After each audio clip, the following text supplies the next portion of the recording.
tayo. Ayan.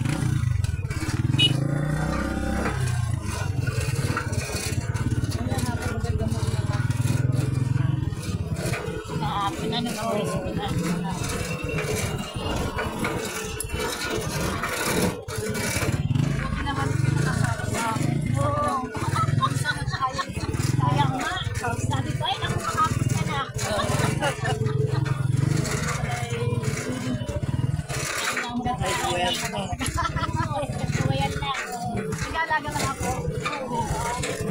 Nalayas ngayon, nagsama din ang pag-aalaga.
Matanda. Ma-walking na lang kami. Ayan. Ma-walking kami. Ayan, dito po tayo sa barangay site ng Pinugusan. Dito po ay 24 years po na barangay captain dito ang aking nanay. Ayan po.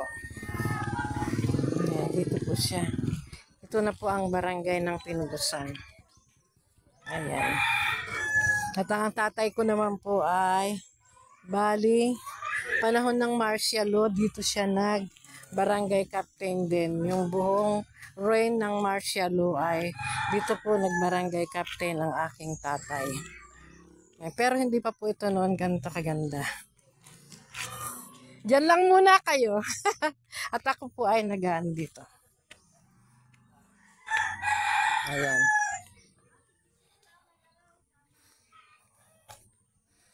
Okay, silipin po natin. Ay, ganun pala yung dito. Ito yung po yung barangay hall. Ayan.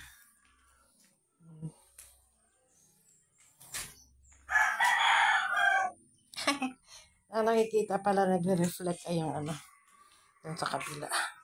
Ay, so yun lang guys. Dito tayo sa barangay site ng Pinugusan. Ayan.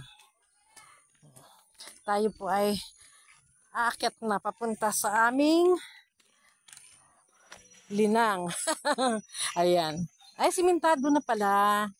Dati nung dumaan kami dito nung mga before pandemic, ito po ay putik na dudulas po kami sa lugar na to. Tingnan niyo po ang slope. Medyo 45 degrees po yung slope niya. Ayun. Uy! May get, hindi man lang pala maputik.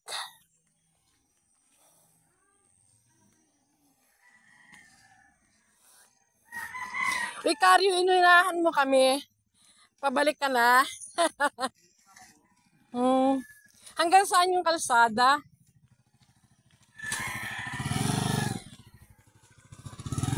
Ayan po. Ayan, meron ditong mga... Ayan.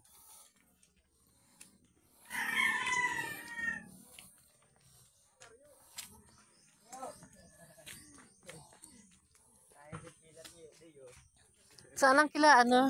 Uy, ano? Kamusta? Lagpas lang kami dito. Punta kami doon.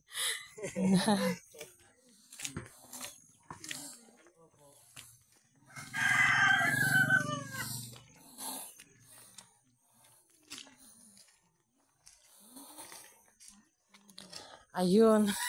Hanggang dito lang. Hanggang dito lang yung kalsada. Dead end na. Ayun. Hanggang pababa.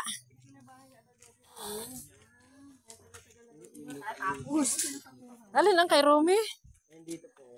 Ito. Ayan po. Okay naman po. At hanggang dito na lamang po yung pinakakalsada ng barangay site. Ayan po yung papunta dito sa amin. Mga 200 meters pa po. Ayan. Ayan, may kalsada na po pala dito sa barangay. Ganda na. Ayan. Dagkayo, kung nakikita ko na. O sige, balik na kayo. Pambira. O sige, bye-bye. Ingat kayo. Kami mapunta na. Punta na kami doon sa Dapalinang. Bye-bye, guys.